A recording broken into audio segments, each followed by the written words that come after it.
সেই সকাল 9টায় পরীক্ষা দেওয়ার জন্য রওনা দিয়েছি বাড়ি থেকে।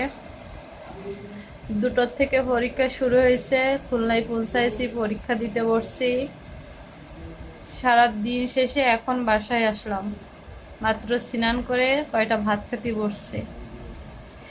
তো মা কি রান্না করেছে আপনাদের সাথে শেয়ার করি, চলেন। তো মা রান্না করেছে হচ্ছে বরবটি ভাজি করেছে, আমি এখানে নিয়ে নিয়েছি। আর এখানে হচ্ছে চাকল মাছ। আপনারা কে কে খেয়েছেন অবশ্যই জানাবেন। সম্ভবত অনেকেই এটা খাননি। তো এটা হচ্ছে সামুদ্রিক একটা মাছ, চাকল মাছ, আমাদের এখানে এটা পাওয়া যায়। তো এটা রান্না করেছে।